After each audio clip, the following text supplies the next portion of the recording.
Assalamualaikum warahmatullahi wabarakatuh.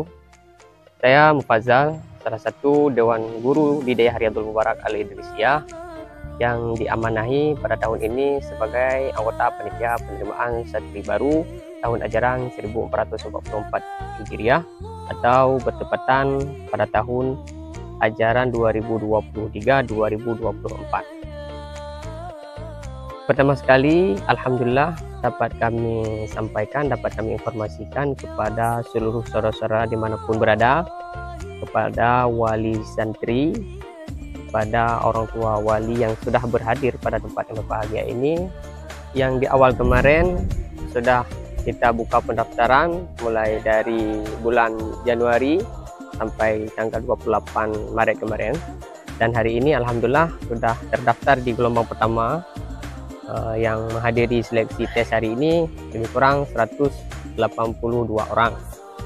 Alhamdulillah, calon santri baru yang sudah berhadir pada hari yang berbahagia ini langsung nanti dites. Di antaranya adalah ada tes membaca Al-Quran, ada tes tulis, ada tes wawancara dengan calon santri, ada tes wawancara dengan wali santri tersebut, sehingga nanti kita tahu bagaimana psikologis anaknya nanti dalam proses belajar mengajar, kemudian bagaimana dukungan orang tuanya, komitmen si anak tentang pemondokan nanti di Daya. Setelah melihat hasil tes, nanti panitia akan membuat pengumuman siapa yang lulus, siapa yang tidak lulus pada tanggal 8 Maret. Yang dinyatakan lulus akan melanjutkan proses pendaftaran di tahap selanjutnya, yaitu tahap pendaftaran ulang yang akan dibuka mulai tanggal 9 sampai tanggal 12 bulan Maret. Sesudah itu baru kita menunggu hari pemondokan pada bulan Juni sesudah Lebaran Idul Adha.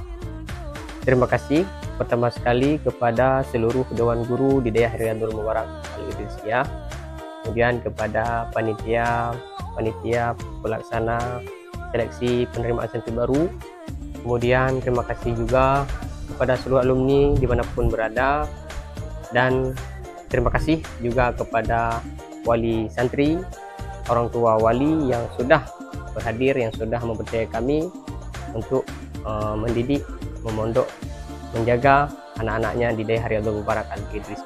Kemudian yang paling utama sekali adalah kami ingin mengucapkan ribuan maaf terhadap rangkaian acara ini di mana ada kekurangan, kesilapan, kejanggalan. Di sini kami mohon maaf yang sebesarnya, baik dalam tutur kata, tersengaja ataupun tidak tersengaja. Hanya ini saja yang dapat saya sampaikan, lebih dan kurang saya mohon maaf. Hadanallahu wa iyyakum ajmain. Assalamualaikum warahmatullahi wabarakatuh.